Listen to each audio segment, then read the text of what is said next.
So, do you reckon that you know how to hold a rod and reel properly? Do you know how to cast? Try to keep this short, y'all.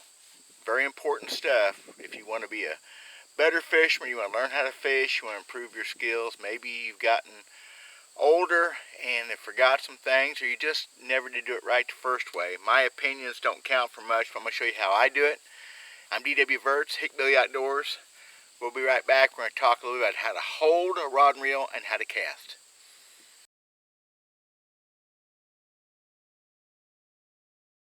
Before we get too far along, this is not the right way to retrieve a rod and reel. I did it as a joke, my first video. Upside down, cranking backwards. We can do better than that, okay? One thing some new folks may not know about reels, especially spinning reels, open face like this, and the spin cast reels, is most of them are interchangeable. Handles can be left side or right side. Bait casters don't work that way because the drag system and the way the gears work is just wrong. You can switch a handle from side to side. Now I crank my spinning reels with my right hand like I do all my other reels. I'm not getting arguing about why I do that. I just crank right-handed. I am right-handed, but you can do it either way, so use that in your favor so you don't struggle, okay? I really intended to do this today on the water, but life got in the way. There's too many things going on, so that didn't work out. I apologize for that. On the water would have been fun. I'm going to try to, now, again, this is my way of looking at things, but it's a lot of years involved with my way. Now, some of this has to do with hand size. I have short fingers and a wide hand. It took me a while to learn how to palm the reel. What you don't want to do with any rod and reel is hold it back behind the reel. Now, understand children with small hands may need to do that. Of course, you can get, this is a full-size spin cast reel. You can get a lot smaller reels too. Holding that trigger with a finger like that gives you no leverage. It puts you out of balance. If possible, on any of these kind of rods and reels, you want to put fingers in front of, at least two, and I do three. I do not have big hands. I have short fingers. I put three in front of, and then I palm that reel like that. That's the way I fish. Okay? That gives me leverage, gives me some sensitivity things with the way I'm holding it. I think it's hugely important that you do that this way. Okay, the bait caster will be the same way. And of course, these modern low-profile bait casters are pretty good for it. I use them big old round ones too. Same thing is I'm going to palm the side of that reel with my hand. Okay? At least two fingers in front of and two fingers behind that trigger. And again, I do three in front of. I know I do that.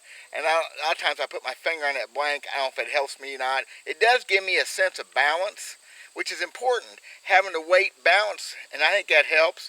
And maybe some sensitivity things too. So when I'm doing my retrieve on all these reels, I'm trying to palm the reel with my hand. If your hands are too small, your reels are too big, just do what you can do. But do not try to hold behind the reel with your finger on that trigger like that. That's just going to be awkward. You won't have the power you need to have, and the balance won't be there. I promise. It's the same thing with the spinning reel, okay? A lot of people want to hold it like this, or worse yet, with your hand behind. That is just not right, in my opinion. Split finger, two in front, two in back, is way better, okay? I even one time, you know what, I guess I still do sometimes. I want to put my finger on the blank. I guess truthfully I do that too. I just realized that. How's that for neat? One behind, three in front of. It just gives you leverage. It gives you the heel of your hand on the back of the rod. It gives you balance. It gives you some strength for hook sets. Heck, I think I do it three fingers in front of more than I do back. How's that for something cool I guess I never thought about? You're never too old to learn. It's getting warm out here. I'm going to try to make this short and sweet. I'm going to do some casting with the bait caster purely for the simple reason the three rods and reels I brought out, this is the only one that's got a weedless lure, and throwing out in this grass in my pasture, which is why I need to be on the water doing these things, will be easier, okay? We're going to go through some very basic casting motions. It's not tricky. Again, getting a little toasty. That's okay. I'm going to show you some very basic casting motions. Now, I cast a lot left-handed. If you watch any of my videos, you'll see that. That is something, if you can learn to cast with both hands, you're going to be way better off, but it's not necessary, okay? But I'm as natural casting left-handed as I am right-handed. Yeah, I actually got that out there. Same thing. It's just, I've done this, I trained myself to do that when I was a little kid, because I felt like it gave me some versatility. So that cast right there was the most basic cast you can do. It's the overhand cast. Not hard.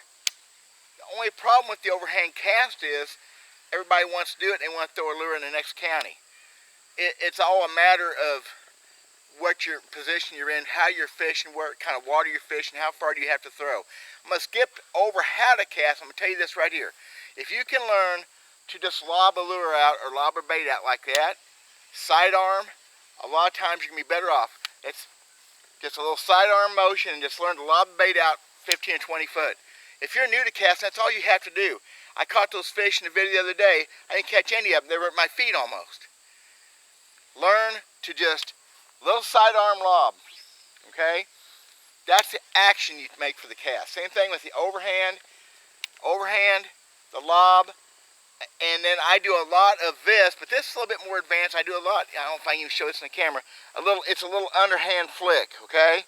And what it is, a little underhand thing. Same thing for real short casts. I hope that caught that. Sun out here sweating my eyes. That's a little more advanced, but there's no reason to cast long most of the time you're fishing. There's no reason. You lose control over your accuracy goes away. You lose control over your bait presentation.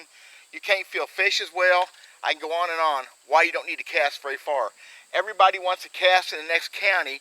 There's times that cast long will help you.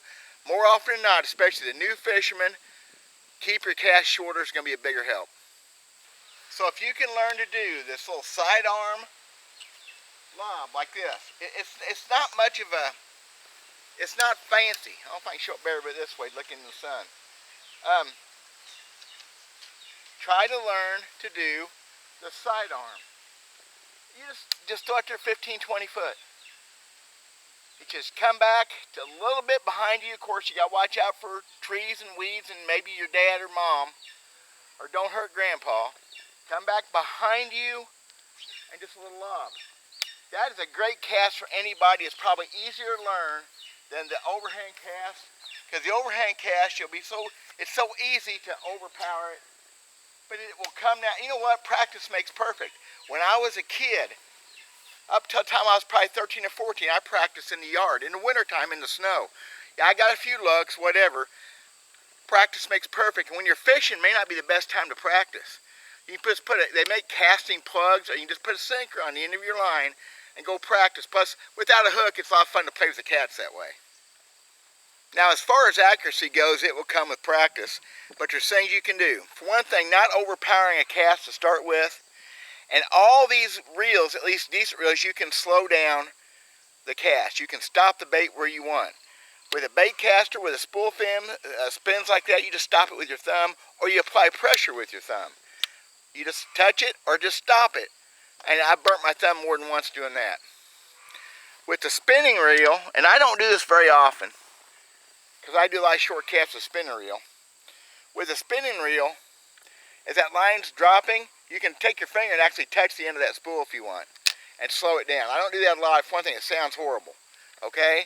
But when that thing is going out, you can actually, get this right, you can actually reach down with your finger and you can touch that line and slow it down, okay? I don't worry about that a lot. I don't make very many long casts with a spinning rod. Now, a spin cast reel is interesting. The cheaper, older ones don't do it very well. This one here does. You press the button to release, okay? When you press the button, the bait falls to the ground, just like that.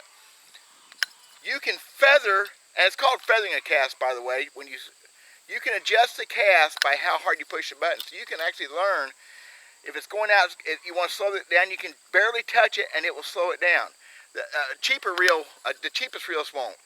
And if you want to stop it, you just hit the button and stop it, okay? It's really cool. You can actually feather that cast, make that bait go where you want. And finally, probably the hardest thing to teach anybody is how you release, when you release, etc., etc. When you let go of the lure or the bait with the reel, manually when you let go, it's kind of tricky. You have to load the rod up a little bit, however you do it.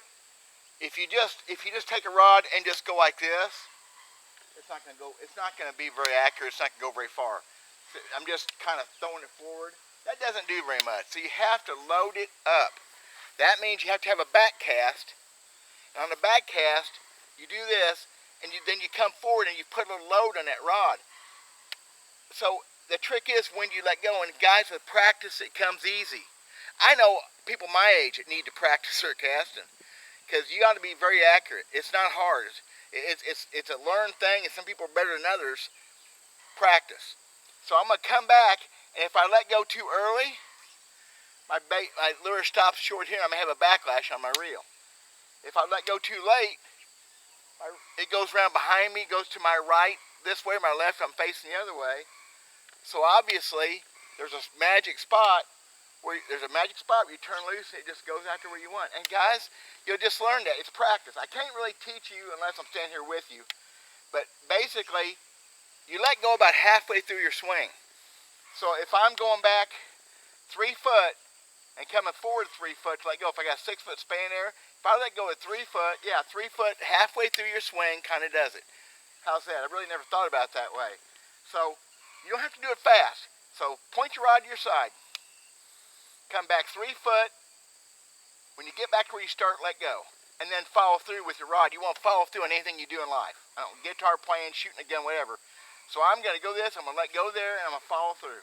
And it goes exactly where I want. Pretty simple. Practice. Practice, practice, practice. If you got junky line in your reel, it won't come off real good. You got to work on that. That's a lot of problems you see is old line or not enough line on especially spin cast reel gets hung up. Your spools need to be fairly full on your reel. So they get very low, it's time to put new line on. Don't fight the simple stuff. Or fight it all and don't enjoy fishing. That's not my thing. So hope that makes some sense to y'all. So I'm going to insert this right here that one thing different about open face spinning reels is you have to manually open them up for them to release the line. And what I do there is I try to always open that bail down or slightly to the side. That's where it seems to like it. Okay? That'd be like a 7 o'clock position on the clock. If you open it straight to the side, works too. But if you try to open it up, most reels will hang up there and they won't work very well. So open it down or to the side, and that gives you a good place to get a hold of that line with the end of your finger. The trick is when you make that cast with a spinning reel, do not close the reel by cranking the handle. I think that's hard on them. It gets you hung up sometimes. A lot of times you make a cast, it's fairly important that you put the reel in gear as soon as you get the lure or get the bait to the water, I think. Sometimes pretty important. So open that bail up, make your cast. I close the bail with my hand before I crank my reel, before I engage the reel. Open it, throw, close it, crank. I think it's way easier on the equipment, and I think it's faster. You'll see some reels that get hung up real bad. This one's pretty, well, see, it's hung up right there. It doesn't want to close it. So when you're having to force it, I think that's a problem. So that's just a little tip I'll pass on to y'all. Casting takes practice. See, I know people my age that aren't very good casters. It's the only time you ever practice your casting is when you're actually fishing. You're not practicing. You got other things on your mind. So even like my fly casting, I still get out here in the patch I practice. Because fly casting is one of those things that takes a lot of time and effort. More than this, I don't mind practicing. And people make fun of me. I'm catching more fish than they are. I don't care. It's pretty cool. So you learn how to hold a rod and reel first. You have to have good line. You have to have enough line, because I see people cast and it all hangs up and it comes out in a snarl and they're not having any fun. We need to have fun. Load your rod up just a little bit, come back, and about halfway through your throw, come back about halfway through. In other words, if I'm standing sideways, I come back. When I get back to right here, okay, I'm going to let go.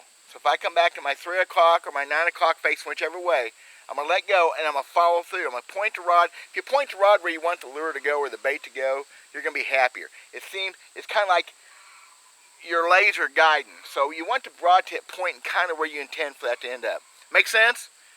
Okay, there you go. I got to think what we're going to do next. I still have never wrote a script for this. I ain't good at writing scripts either.